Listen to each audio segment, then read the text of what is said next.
49 ಫ್ಲಾಟ್ಗಳು, 18 ಅಂತಸ್ತಿನ ಒಂದು ಕಟ್ಟಡ. ಇದು ಬಿಲ್ಡಿಂಗ್ ಅನ್ನು ಕಟ್ಟಿದಲ್ಲ, ಇದು ಗದ್ದೆ ಪ್ರದೇಶ. 49 ಮನೆ ಎಲ್ಲವೂ ಕೂಡ ಮಾರಾಟ ಆಗಿದೆ. ಈ ಒಂದು ಅಪಾರ್ಟ್ಮೆಂಟ್ ವಾಸಕ್ಕೆ ಯೋಗ್ಯವಲ್ಲ ಅಂದ ತಕ್ಷಣ ಹೇಗಾಗ್ಬೇಡ ಹೇಳಿ. ಒಂದು ಬ್ಯಾಡ್ ಲಕ್ ಎಂದು ಹೇಳಬಹುದು. ಬೆಂಗಳೂರಿನಲ್ಲಿ ವಾಸ ಮಾಡ್ತಿರ್ತಕ್ಕಂಥ ಎಲ್ರಿಗೂ ಕೂಡ ಒಂದು ಚಿಕ್ಕದೊಂದು ಕನಸಿರುತ್ತೆ. ನನ್ನದಂತ ಒಂದು ಮನೆ ಇರಬೇಕು, ನನ್ನದಂತ ಒಂದು ಫ್ಲಾಟ್ ಇರಬೇಕು. ಅದಕ್ಕೆ ಏನೇನೆಲ್ಲ ಸರ್ಕಸ್ ಮಾಡ್ತಾರೆ, EMI ಕಟ್ತಾರೆ, ಬ್ಯಾಂಕ್ ಲೋನ್ ತಗೊಳ್ತಾರೆ, ಪ್ರತಿಯೊಂದನ್ನು ಕೂಡ ಫೈನಾನ್ಷಿಯಲಿ ಸ್ಟೇಬಲ್ ಆಗಬೇಕು ಅಂತೇಳಿ ಅದನ್ನ ಸುಮಾರು ವರ್ಷಗಳ ಯೋಜನೆಗೆ ಹಾಕೊಂಡು ಎಲ್ಲ ಕೂಡ ಪ್ರಯತ್ನ ನಡೆದಿರುತ್ತೆ. ಆದ್ರೆ ಮುಂದೊಂದು ದಿನ ನಾನು ಆ ಮನೆಗೆ ಎಲ್ಲವನ್ನೂ ಅಮೌಂಟ್ ಕೊಟ್ಟಿದ್ದೇನೆ, ನಾನು ಮುಂದಿನ ದಿನಗಳಲ್ಲಿ ಅಲ್ಲಿಗೆ ವಾಸಕ್ಕೆ ಹೋಗ್ಬೇಕು ಅನ್ನೋ ನಿಟ್ಟಿನಲ್ಲಿ ರೆಡಿ ಇದೆ ಅಂತ ಸಂದರ್ಭದಲ್ಲಿ ಎಸ್, ಈ ಮನೆ, ಈ ಒಂದು ಬಿಲ್ಡಿಂಗು ಅಥವಾ ಈ ಒಂದು ಅಪಾರ್ಟ್ಮೆಂಟ್ ವಾಸಕ್ಕೆ ಯೋಗ್ಯವಲ್ಲ ಅಂದ ತಕ್ಷಣ ಹೇಗಾಗ್ಬೇಡ ಹೇಳಿ. ಅಂಥದೇ ಒಂದು ಪರಿಸ್ಥಿತಿ ಈಗ ಆಗಿರ್ತಕ್ಕಂಥದ್ದು.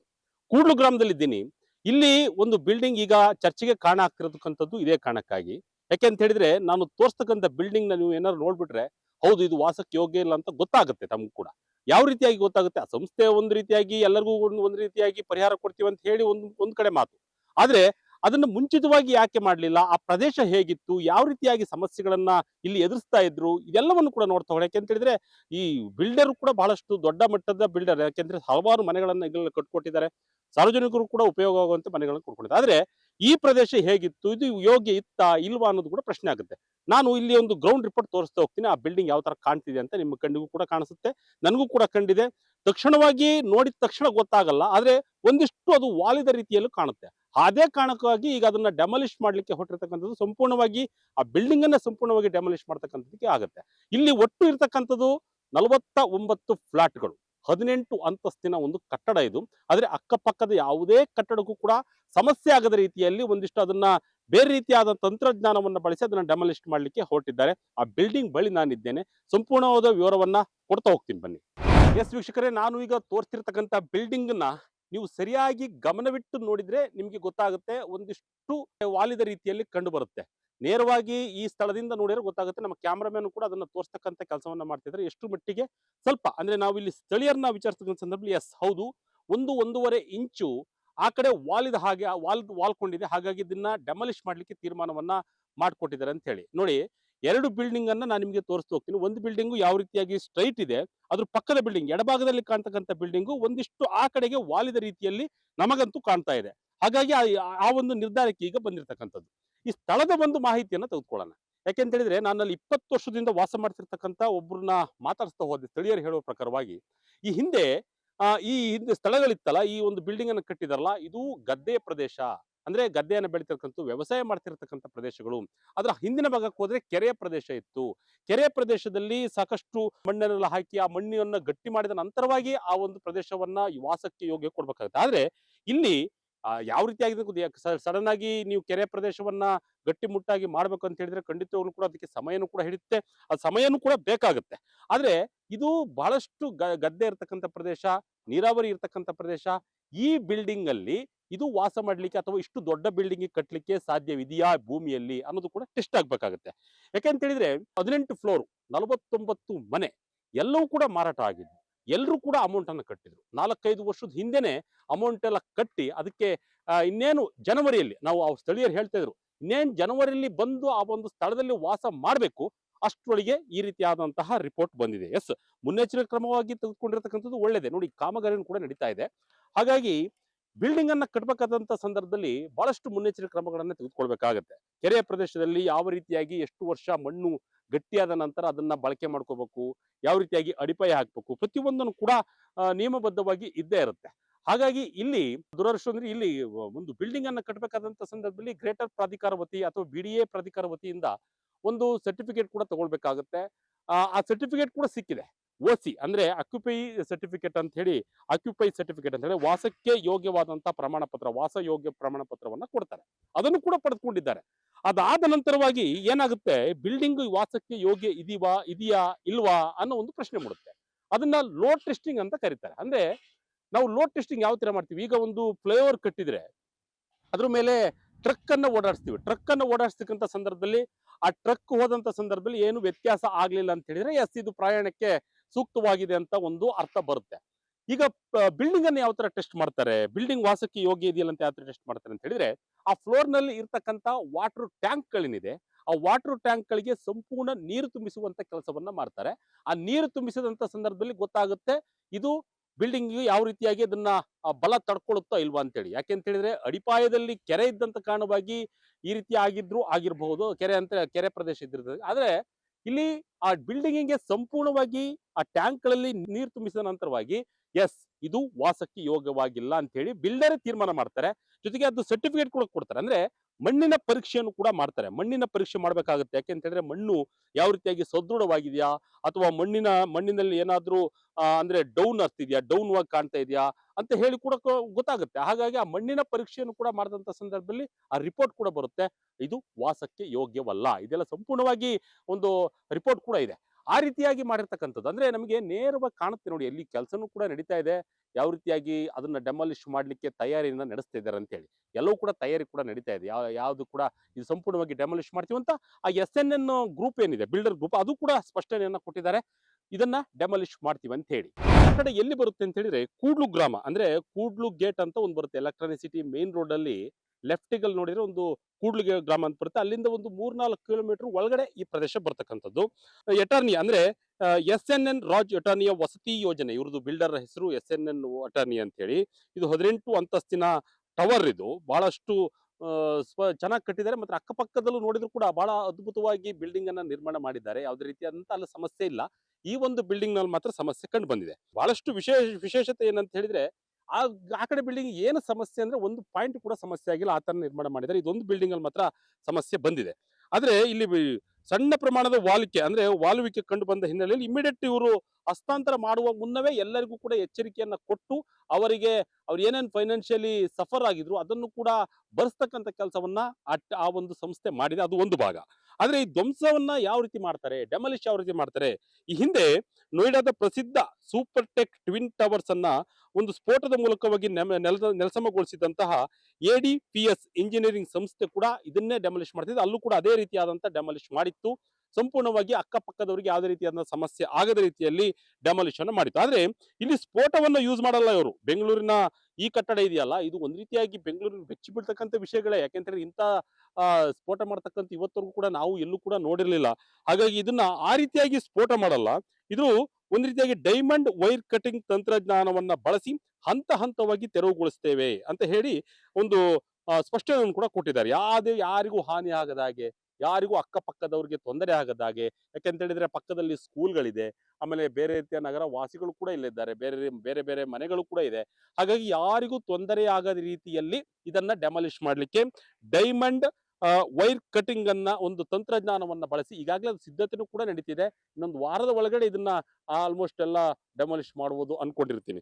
ಯಾಕೆಂತ ಹೇಳಿದ್ರೆ ಡೈಮಂಡ್ ವೈರ್ ಕಟಿಂಗ್ ಅನ್ನ ತಂತ್ರಜ್ಞಾನವನ್ನ ಬಳಸಿದ್ರೆ ಹಂತ ಹಂತವಾಗಿ ಇದನ್ನ ಡೆಮಾಲಿಶ್ ಮಾಡಿ ಯಾರಿಗೂ ಸಮಸ್ಯೆ ಆಗದ ರೀತಿಯಲ್ಲಿ ಇದನ್ನ ರೆಡಿ ಮಾಡ್ಲಿಕ್ಕೆ ಈಗೆಲ್ಲ ತಯಾರಿಯನ್ನು ಕೂಡ ನಡೆಸಿದ್ದಾರೆ. ಅಂದ್ರೆ ಗ್ರೇಟರ್ ಬೆಂಗಳೂರು ಪ್ರಾಧಿಕಾರ ಬಗ್ಗೆ ನಾವು ಮಾತಾಡ್ಬೇಕಾಗುತ್ತೆ. ಯಾಕೆಂತ ಹೇಳಿದ್ರೆ ಈ ಒಂದು ಅಪಾರ್ಟ್ಮೆಂಟ್ ನ ಅವರು OC ಅಂತ ಕೊಡ್ತಾರಲ್ಲ, ಅದನ್ನು ಕೂಡ ಕೊಟ್ಟಾಗಿದೆ. ಅಂದ್ರೆ ಯಾವ ರೀತಿಯಾಗಿ ಕೆಲಸ ಆಗಿದೆ ಗ್ರೇಟರ್ ಬೆಂಗಳೂರು ಪ್ರಾಧಿಕಾರದ್ದು ಅಂತ. OC ಅಂತ ಹೇಳಿದ್ರೆ ಅದು ಆಕ್ಯುಪೈ ಸರ್ಟಿಫಿಕೇಟ್, ಅಂದ್ರೆ ವಾಸ ಮಾಡ್ಲಿಕ್ಕೆ ಕೊಡ್ತಕ್ಕಂಥ ಪ್ರಮಾಣ ಪತ್ರ. ಆ ಪ್ರಮಾಣ ಪತ್ರವನ್ನ ಹೇಗೆ ಕೊಟ್ಟರು, ಎಲ್ಲವೂ ಕೂಡ ಚೆಕ್ ಮಾಡಿದ್ರ ಗ್ರೇಟರ್ ಬೆಂಗಳೂರು ಪ್ರಾಧಿಕಾರ ಅನ್ನೋದು ಕೂಡ ಬರುತ್ತೆ. ತಕ್ಷಣವಾಗಿ ಅವರು ಕೂಡ ಎಚ್ಚೆತ್ಕೊಂಡಿದ್ರೆ ಅದು ಕೂಡ ಸರಿಯಾದ ರೀತಿಯಲ್ಲಿ ಆಗಿದೆ ಅನ್ನೋದು ಲೆಕ್ಕಾಚಾರ ಕೂಡ ಬಂದಿದೆ. ಆದ್ರೆ ಇಲ್ಲಿ ಬಹಳಷ್ಟು ವಿಚಾರ ಸಂಸ್ಥೆಯವರು ಕೂಡ ಕ್ಲಾರಿಫಿಕೇಶನ್ ಕೊಟ್ಟಿರೋ ಸಂದರ್ಭದಲ್ಲಿ ಪ್ರತಿಯೊಂದನ್ನು ಕೂಡ ಆಲೋಕಿಸಿ ಯಾರ್ಯಾರು 49 ಫ್ಲಾಟ್ ಗಳನ್ನ ಖರೀದಿ ಮಾಡಿದ್ರು ಅವರಿಗೆ ಫೈನಾನ್ಷಿಯಲಿ ಸಪೋರ್ಟ್ ಮಾಡ್ತಕ್ಕಂಥದ್ದು, ಆಮೇಲೆ ಇನ್ನು ಕೆಲವೇ ದಿನಗಳಲ್ಲಿ ಅದಕ್ಕೆ ಟೈಮ್ ತಗೊಂಡು ಬಿಲ್ಡಿಂಗ್ ಅನ್ನ ಕನ್ಸ್ಟ್ರಕ್ಷನ್ ಮಾಡಿ ಅದಾದ ನಂತರವಾಗಿ ಅವರಿಗೆ ಹ್ಯಾಂಡ್ ಓವರ್ ಮಾಡ್ತಕ್ಕಂಥದ್ದು ಕೂಡ ಅವರು ಅದನ್ನ ಒಪ್ಪಿಗೆಯನ್ನ ಕೊಟ್ಟಿದ್ದಾರೆ. ಹಾಗಾಗಿ ಸುಮಾರು ಇದಕ್ಕೆ 1-1.5-2 ವರ್ಷಗಳ ಕಾಲ ಸಮಯನೂ ಕೂಡ ಹಿಡಿಯುತ್ತೆ. ಅದ್ರ ಒಳಗಡೆ ಅವರು ಅದನ್ನ ಹ್ಯಾಂಡ್ ಓವರ್ ಮಾಡಿದ್ರು ಮಾಡಬಹುದು. ಆದ್ರೆ ಇಲ್ಲಿ ಬಹಳ ಪ್ರಮುಖವಾಗಿ ಬೆಂಗಳೂರಿನಲ್ಲಿ ಇಂತಹ ವಿಚಾರಗಳು ಅಂದ್ರೆ ಬೇರೆ ಬೇರೆ ರೀತಿಯ ವಿಚಾರಗಳು ಬಂದಂತ ಸಂದರ್ಭದಲ್ಲಿ ಬಿಲ್ಡಿಂಗ್ ಡೆಮಾಲಿಶ್ ನಿಜವಾಗ್ಲೂ ಕೂಡ ಯಾರು ಒಂದು ಕನಸನ್ನ ಕಟ್ಕೊಂಡಿರ್ತಾರೆ. ಹೌದು, ಬಿಲ್ಡಿಂಗ್ ಅನ್ನ ಅಲ್ಲಿ ವಾಸ ಮಾಡಬೇಕು ಅನ್ನೋ ಕನಸನ್ನ ಕಟ್ಕೊಂಡಿರ್ತಾರೆ. ಈ ರೀತಿಯಾದಂತ ಸನ್ನಿವೇಶಗಳೇನಾದ್ರು ಉಂಟಾಗ್ಬಿಟ್ರೆ ಅವರಿಗೆ ಮಾನಸಿಕವಾಗಿನೇ ಆದಷ್ಟು ಬೇಜಾರಾಗ್ಬಿಡುತ್ತೆ. 4-5 ವರ್ಷಗಳಿಂದ ಕಟ್ಕೊಂಡಿರ್ತಾರೆ, ಆದ್ರೂ ಕೂಡ ಅದರಲ್ಲಿ ವಾಸ ಮಾಡ್ಲಿಕ್ಕೆ ಫೈನಲ್ ಆಗಿ ನಮಗೆ ಏನು ಕೂಡ ಸಿಕ್ಕಿಲ್ಲ ಅನ್ನೋ ಒಂದು ಬೇಸರನು ಕೂಡ ಇರುತ್ತೆ. ಹಾಗಾಗಿ ಅವರಿಗೆಲ್ಲ ಒಂದು ಫೈನಾನ್ಷಿಯಲಿ ಸಪೋರ್ಟ್ ಕೊಟ್ಟರು ಕೂಡ ಒಂದು ನೋವು ಅನ್ನೋದು ಕೂಡ ಇದ್ದೇ ಇರುತ್ತೆ. ಹಾಗಾಗಿ ಮುಂದಿನ ದಿನಗಳಲ್ಲಿ ಈ ರೀತಿಯಾದಂತಹ ಪ್ರದೇಶಗಳು ಅಂದ್ರೆ ಚೌಗು ಪ್ರದೇಶ ಅಥವಾ ಕೆರೆ ಪ್ರದೇಶ ಅಥವಾ ಈ ತರ ಮಣ್ಣು ಸಡಿಲಗೊಂಡ ಪ್ರದೇಶಗಳು ಅಥವಾ ಬೇರೆ ರೀತಿಯಾದಂತಹ ಆ ಮಣ್ಣಿನಲ್ಲಿ ಬಿಲ್ಡಿಂಗ್ ಕಟ್ಟಲಿಕ್ಕೆ ಯೋಗ್ಯವಲ್ಲ ಅಂತ ಏನಾದ್ರು ಗೊತ್ತಾದಂತ ಸಂದರ್ಭದಲ್ಲಿ ಖಂಡಿತವಾಗ್ಲೂ ಕೂಡ ಮುಂಚಿತವಾಗಿ ಕ್ರಮ ತೆಗೆದುಕೊಂಡ್ರೆ ಅದು ಕೂಡ ಒಂದು ರೀತಿಯಾಗಿ ಉತ್ತಮ. ಯಾಕೆಂತಂದ್ರೆ ಮುಂಚಿತವಾಗಿನೇ ಇದು ನೋಡಿ ಎಷ್ಟು ಸಮಯ ವ್ಯರ್ಥ, ಜೊತೆಗೆ ಕಾರ್ಮಿಕರ ಶ್ರಮ ವ್ಯರ್ಥ ಎಲ್ಲವೂ ಕೂಡ ಆಗುತ್ತೆ. ಈಗಾಗಲೇ ಸ್ಕ್ರೀನ್ ಹಾಕಿ ಅದನ್ನ ಡೆಮಾಲಿಷ್ ಮಾಡ್ಲಿಕ್ಕೆ ಎಲ್ಲ ತಯಾರಿ ಕೂಡ ನಡೀತಾ ಇದೆ, ತಯಾರಿ ಮಾಡ್ತಾರೆ. ಹಾಗಾಗಿ ಈ ಬಿಲ್ಡಿಂಗ್ ನಲ್ಲಿ ವಾಸ ಮಾಡ್ತಕ್ಕಂಥವ್ರು ಎಲ್ಲರೂ ಕೂಡ SNN ಗ್ರೂಪ್ ಕೊಟ್ಟಿರ್ತಕ್ಕಂಥ ಒಂದು ಸ್ಪಷ್ಟನೆ ಏನಿದೆ ಅದು ಕೂಡ ಅವರಿಗೆ ತಲುಪಿದೆ. ಹಾಗಾಗಿ ಮುಂದಿನ ದಿನಗಳಲ್ಲಿ ಇದು ಕೂಡ ಸರಿ ಆಗುತ್ತೆ. ಪಕ್ಕದ ಮನೆಯ ಬಿಲ್ಡಿಂಗ್ ಮೇಲಿಂದ ನಿಮಗೆ ಆ ಒಂದು ದೃಶ್ಯವನ್ನ ತೋರಿಸ್ತಕ್ಕಂಥ ಕೆಲಸವನ್ನ ಮಾಡ್ತೇನೆ. ಯಾಕೆಂತ ಹೇಳಿದ್ರೆ ಇಷ್ಟು ಅದ್ಭುತವಾಗಿ ಕಾಣಿಸ್ತಾ ಇದೆ. ಇಲ್ಲಿಂದ ಪಕ್ಕದ ಟವರ್ಗಳಾಗಿರ್ಬೋದು, ಅತ್ಯಂತ ಬೇರೆ ಬೇರೆ ಟವರ್ಗಳಾಗಿರ್ಬೋದು, ತುಂಬಾ ಚೆನ್ನಾಗಿ ಡೆವಲಪ್ ಆಗಿದೆ. ಆದ್ರೆ ಈ ಒಂದು ಬಿಲ್ಡಿಂಗ್ ಮಾತ್ರ ಈಗ ಸದ್ಯಕ್ಕೆ ಈಗ ಒಂದು ಡೆಮಾಲಿಷ್ಗೆ ರೆಡಿ ಆಗ್ತಿರ್ತಕ್ಕಂಥದ್ದು. ಒಂದು ಚೂರು ಇಲ್ಲಿಂದ ನಿಮಗೆ ಒಂದು ಕೊಂಚ ಮಟ್ಟಿಗೆ ಕಾಣಬಹುದು ಯಾವ ರೀತಿಯಾಗಿ ಅದು ವಾಲ್ ಇದೆ ಅಂತೇಳಿ. ಕೆಳಗಿಂದ ನಾವು ನೋಡ್ಕೊಂಡು ಬಂದ್ರೆ, ನಾನು ಅದು ಕ್ಯಾಮ್ರಾದಲ್ಲಿ ತೋರಿಸ್ತೀನಿ ನೋಡಿ, ಕೆಳಗಿಂದ ನೀಟಾಗಿ ಮೇಲೆವರೆಗೂ ನೋಡಿದ್ರೆ ನೀಟಾಗಿ ಮೇಲೆವರೆಗೂ ನೋಡ್ತಾ ಹೋದಂತ ಸಂದರ್ಭದಲ್ಲಿ ಖಂಡಿತವಾಗ್ಲೂ ಒಂದು ಅಂದಾಜು ಬರುತ್ತೆ, ಎಸ್ ಈ ಬಿಲ್ಡಿಂಗ್ ವಾಲ್ ಇದೆ ಅನ್ನೋದು. ಯಾಕೆಂತ ಹೇಳಿದ್ರೆ ಇದನ್ನ ಈ ವಾಟರ್ ಟ್ಯಾಂಕ್ ಅಂತ ವಾಟರ್ ತುಂಬಿಸಿ, ನಾನೇನ್ ಹೇಳಿದೆ, ನೀರು ತುಂಬಿಸಿ ಟ್ಯಾಂಕರ್ಗೆಲ್ಲ ಇರ್ತಕ್ಕಂಥ ಟ್ಯಾಂಕ್ಗಳಿಗೆಲ್ಲ ನೀರು ತುಂಬಿಸಿ ಅದನ್ನ ಬಿಲ್ಡಿಂಗ್ ಅನ್ನ ವೆಯ್ಟೇಜ್ ಅನ್ನ ಚೆಕ್ ಮಾಡ್ತಾರಲ್ಲ, ಆ ಒಂದು ಚೆಕ್ ಮಾಡಿದಂತ ಸಂದರ್ಭದಲ್ಲಿ ಆ ದೋಷ ಕಂಡು ಬಂತಲ್ಲ, ಆ ದೋಷ ಕಂಡು ಬಂದ ತಕ್ಷಣವಾಗಿನೇ ಆ GBA ಏನು ಅಕ್ಯುಪೈ ಸರ್ಟಿಫಿಕೇಟ್ ಅನ್ನ ಕೊಟ್ಟಿತ್ತು, ಆ ಒಂದು ಸರ್ಟಿಫಿಕೇಟ್ ನ ವಿಚಾರಕ್ಕೆ ಸಂಬಂಧಪಟ್ಟಂತೆ SNN ಗ್ರೂಪ್ನವರು ಎಸ್ ಇದು ವಾಸಕ್ಕೆ ಯೋಗ್ಯವಾದುದಲ್ಲ, 1 ಇಂಚು ವಾಲ್ ಇದೆ ಅಂತ ಸ್ಥಳೀಯರು ಹೇಳಿದ ಪ್ರಕಾರವಾಗಿ ಎಸ್ 1 ಇಂಚು ಆ ಕಡೆಗೆ ಕ್ರಾಸ್ ಆದಂಗಾಗಿದೆ, ನೇರ ದೃಶ್ಯಾವಳಿಗಳು ಕೂಡ ಕಾಣುತ್ತೆ ಅಂತೇಳಿ ತಕ್ಷಣವಾಗಿ GBA ಗಮನಕ್ಕೆ SNN ಗ್ರೂಪ್ ತಗೊಂಡ್ ಬರ್ತಾರೆ. ಅದು ಯಾವುದೇ ರೀತಿಯ ದೊಡ್ಡ ಮಟ್ಟದ ಅಂದ್ರೆ ಯಾವುದೇ ರೀತಿ ಕಿರಿಕಿರಿ ಆಗದ ಹಾಗೆ ಅದೊಂದು ಎಸ್ ಆ ಒಂದು ಬಿಲ್ಡಿಂಗ್ ಅವರನ್ನು ಕೂಡ ಮೆಚ್ಕೋಬೇಕಾಗುತ್ತೆ. ಯಾಕಂದ್ರೆ ತಕ್ಷಣವಾಗಿ ಅದನ್ನ ತಡೆ ಹಿಡಿದು ಯಾರಿಗೂ ಅಲ್ಲಿ ವಾಸ ಮಾಡದ ರೀತಿಯಲ್ಲಿ ತಡೆ ಹಿಡಿದು ಒಂದು ರೀತಿಯಾಗಿ ಅವರ ಜವಾಬ್ದಾರಿಯನ್ನ ಮಾಡಿದ್ದಾರೆ. ಆದ್ರೆ ಇಲ್ಲಿ ಬಹುತೇಕವಾಗಿ ಒಂದು ಸಾಯಿಲ್ ಟೆಸ್ಟು ಅಥವಾ ಈ ತರ ವೈಜ್ಞಾನಿಕವಾಗಿ ತಂತ್ರಜ್ಞಾನಿಕವಾಗಿ ಇದನ್ನ ಮಾಡ್ಬೇಕಂತ ಸಂದರ್ಭದಲ್ಲಿ ನಮ್ಮಲ್ಲೂ ಕೂಡ ಒಂದಿಷ್ಟು ತಂತ್ರಜ್ಞಾನ ಮುಂದುವರಿಬೇಕಾಗತ್ತೆ.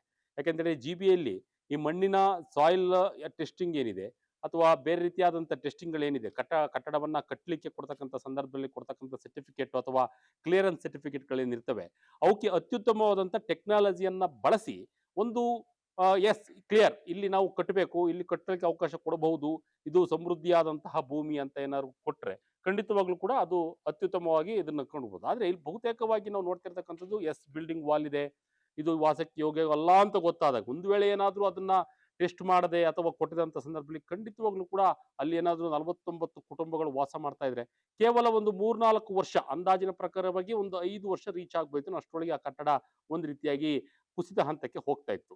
ಸಾಕಷ್ಟು ಪ್ರಾಣಿ ಹಾನಿಗಳು ಉಳಿದಿವೆ ಅಂತ ಹೇಳ್ಬೋದು. ಯಾಕೆಂತ ಹೇಳಿದ್ರೆ ಮುನ್ನೆಚ್ಚರಿಕೆ ಕ್ರಮ ಇರಬೇಕು. ಬೆಂಗಳೂರಿನಲ್ಲಿ ಯಾವುದೇ ರೀತಿಯಾದಂತಹ ಬಿಲ್ಡಿಂಗ್ ಅನ್ನ ಖರೀದಿ ಮಾಡ್ಬೇಕಾದ್ರೆ ಅಥವಾ ಒಂದು ವೇಳೆ ಬಿಲ್ಡಿಂಗ್ ಅನ್ನ ಪರ್ಚೇಸ್ ಮಾಡ್ಬೇಕಾದ್ರೆ ಇವೆಲ್ಲವೂ ಕೂಡ ನೋಡ್ಬೇಕಾಗುತ್ತೆ. ಯಾವ ಪ್ರದೇಶ, ಹಿಂದೆ ಈ ಪ್ರದೇಶ ಯಾವ ರೀತಿ ಸ್ಥಿತಿಯಲ್ಲಿತ್ತು, ಅದು ಯಾಕೆಂದ್ರೆ ಈಗ ಆಲ್ಮೋಸ್ಟ್ ಎಲ್ಲ ಬೆಂಗಳೂರಿನ ಕೆರೆಗಳ ನೆಲಸಮವಾಗಿವೆ, ಅಲ್ಲಿ ಬಿಲ್ಡಿಂಗ್ಗಳು ಕಟ್ಟಿದ್ದಾರೆ. ಆದ್ರೆ ಆ ಬಿಲ್ಡಿಂಗ್ ಅನ್ನ ಕಟ್ಟಬೇಕಾದಂತ ಸಂದರ್ಭದಲ್ಲಿ ಆ ಕೆರೆಯನ್ನ ನೆಲಸಮ ಮಾಡತಕ್ಕಂಥ ಸಂದರ್ಭದಲ್ಲಿ ಅಲ್ಲಿ ಮಣ್ಣನ್ನ ಹಾಕಿ ಎಷ್ಟು ದಿನಗಳ ಕಾಲ, ಎಷ್ಟು ವರ್ಷಗಳ ಕಾಲ ಅದನ್ನ ಸೆಟ್ ಆಗ್ಲಿಕ್ಕೆ ಬಿಡಬೇಕು ಅನ್ನೋ ಒಂದು ಕಾಮನ್ ಸೆನ್ಸ್ ಕೂಡ ಗೊತ್ತಾಗಬೇಕಾಗತ್ತೆ. ಹಾಗಾಗಿ 10 ವರ್ಷ ಬೇಕಾ, 11-15 ವರ್ಷ ಬೇಕಾ, ಅಷ್ಟು ವರ್ಷಗಳ ಕಾದು ಅಲ್ಲಿ ಬಿಲ್ಡಿಂಗ್ ಅನ್ನ ಕಟ್ಟತಕ್ಕಂಥ ಮಾಡ್ಬೇಕಾಗತ್ತೆ. ಯಾಕೆಂತಂದ್ರೆ ಹುಯ್ದಂತಹ ಮಣ್ಣು ಅಥವಾ ಸೆಟ್ಟು ಹಾಕಿದಂತಹ ಮಣ್ಣು ಅದು ಸೆಟ್ ಆಗ್ಲಿಕ್ಕೇನೆ ಸಾಕಷ್ಟು ವರ್ಷಗಳು ತೆಗೆದುಕೊಳ್ಳುತ್ತೆ. ಈ ಹಿಂದೆ ಸ್ಥಳೀಯರು, ನಾನು ಮೊದಲಿಗೆ ಹೇಳ್ತಾ ಇದ್ದೆ, ಸ್ಥಳೀಯರು ಯಾವ ರೀತಿಯಾಗಿ ಇದನ್ನ ನೋಡ್ತಾ ಇದ್ರು ಅಂತೇಳಿ. ಈ ಹಿಂದೆ ಈ ಪ್ರದೇಶ ಹೇಗಿತ್ತು, ಸುತ್ತಮುತ್ತಲು ನೋಡ್ತಾ ಇದ್ವಿ ಎಷ್ಟು ಅಪಾರ್ಟ್ಮೆಂಟ್ಗಳಿದೆ, ಎಷ್ಟು ಮನೆಗಳಿದೆ ಅಂತ. ಇಲ್ಲಿ ಕೆರೆ ಪ್ರದೇಶ ಇತ್ತು, ಜೋಗು ಪ್ರದೇಶ, ಗದ್ದೆ ನಾಟಿ ಮಾಡ್ತಾ ಇದ್ರು, ವ್ಯವಸಾಯಕ್ಕೆ ಕೃಷಿಗೆ ಯೋಗ್ಯವಾದಂಥ ಭೂಮಿ ಇತ್ತು. ಅದನ್ನೆಲ್ಲ ಈಗ ಡೆಮಾಲಿಷ್ ಮಾಡಿ ಅದನ್ನೆಲ್ಲ ಅವರು ಸಂಪೂರ್ಣವಾಗಿ ಈಗ ಬಿಲ್ಡಿಂಗ್ ಅನ್ನ ಕಟ್ಟಲಿಕ್ಕೆ ಅವಕಾಶ ಆಗಿದೆ. ಸುತ್ತಮುತ್ತ ಈ ಒಂದು ಬಿಲ್ಡಿಂಗ್ ಅಲ್ಲಿ ಮಾತ್ರ ಈ ವಿಂಗ್ 3 ಏನಿದೆ ಈ ಬಿಲ್ಡಿಂಗ್ ಅಲ್ಲಿ ಮಾತ್ರ ಈಗ ದೋಷ ಕಂಡು ಬಂತು.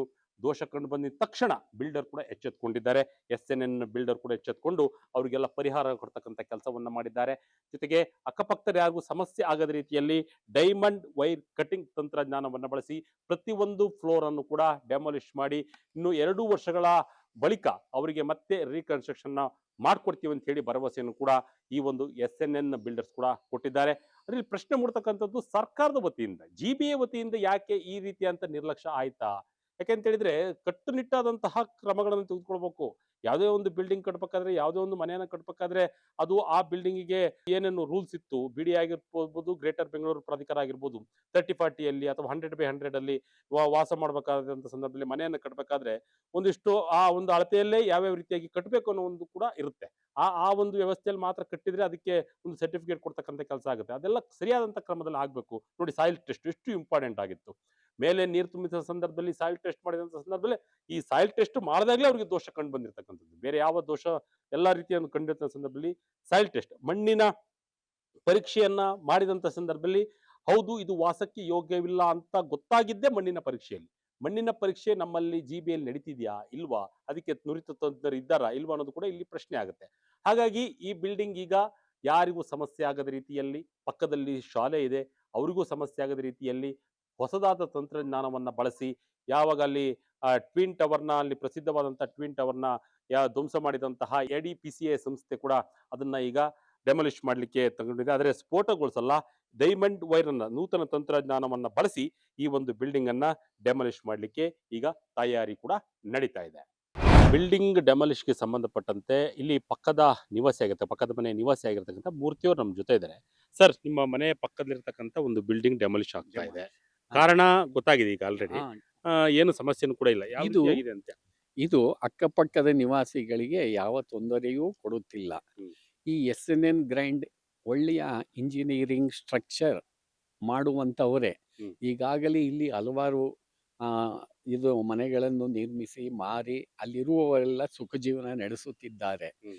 ಇದು ಒಂದು ಬ್ಯಾಡ್ ಲಕ್ ಎಂದು ಹೇಳಬಹುದು. ಹ್ಮ್. ಇಲ್ಲಿ ನಾರ್ಮಲ್ ಆಗಿ ಮಾತಾಡಿ. ಈ ಬಿಲ್ಡಿಂಗ್ಗೆ ಯಾರೂ ವಾಸಕ್ಕೆ ಬಂದಿರಲಿಲ್ಲ. ಹ್ಮ್. ಆದ್ದರಿಂದ ಯಾರೂ ಆತಂಕ ಪಡುವ ಅಗತ್ಯವೇನಿಲ್ಲ. ಹ್ಮ್. ಯಾರೂ ಹಣ ಕಳೆದುಕೊಳ್ಳುತ್ತಾರೆ ಎಂದು ಹೇಳುವ ಹಾಗೆಯೂ ಇಲ್ಲ. ಹ್ಮ್. ಈಗ ಅದರ ಮೂಲ ಕಾಂಟ್ರಾಕ್ಟರ್ ಹ್ಮ್. ಮರು ನಿರ್ಮಾಣ ಮಾಡಿಕೊಡುವುದಾಗಿ ಹೇಳಿರುತ್ತಾನೆ, ಕೊಟ್ಟಿದ್ದಾರೆ. ಭರವಸೆ. ಆದ್ದರಿಂದ ಈ ಪಕ್ಕದ ನಿವಾಸಿಗಳಾದ ನಮಗೆ ಅಲ್ಲಿಂದ ಯಾವುದೇ ಕಲ್ಲು ಬೀಳುತ್ತೆ ಅಥವಾ ಬಿಲ್ಡಿಂಗ್ ಬೀಳುತ್ತೆ ಎನ್ನುವ ಈ ಗಾಬರಿ ಇಲ್ಲ. ಹ್ಮ್. ಹ್ಮ್. ಆದ್ದರಿಂದ ಈ ಕಂಪ್ನಿಯವರು ದೇ ಆರ್ ವೆರಿ ಗುಡ್ ಇದನ್ನ ಹೊಂದಿರುತ್ತಾರೆ. ಹ್ಮ್. ಹ್ಮ್. ಹ್ಮ್. ಆದ್ದರಿಂದ ಅಲ್ಲಿರುವ ವಾಸಕ್ಕೆ ಯಾರಾದರೂ ನಿವಾಸಿಗಳು ಬಂದಿದ್ದರೆ ಆತಂಕ ಪಡಬೇಕಿತ್ತು. ಹ್ಮ್. ಈಗ ಅಲ್ಲಿ ಯಾವ ನಿವಾಸಿಗಳು ಇನ್ನೂ ಬಂದಿಲ್ಲ. ಹ್ಮ್. ಆದ್ದರಿಂದ ಬಹಳ ಬೇಗ ಇದಕ್ಕೆ ಹ್ಮ್. ಆತಂಕ ಪಡುವ ಹಾಗೆಯೂ ಇಲ್ಲ, ಮತ್ತು ಅದು ಕೆಡವಿ ಮರು ನಿರ್ಮಾಣವೂ ಆಗುತ್ತಿದೆ. ಹ್ಮ್. ಹ್ಮ್. ಹ್ಮ್. ಆದ್ದರಿಂದ ಈ ಬಡಾವಣೆ ಇದು ಯಾವುದು ಹರಳೂರು ರಸ್ತೆ, ಹ್ಮ್.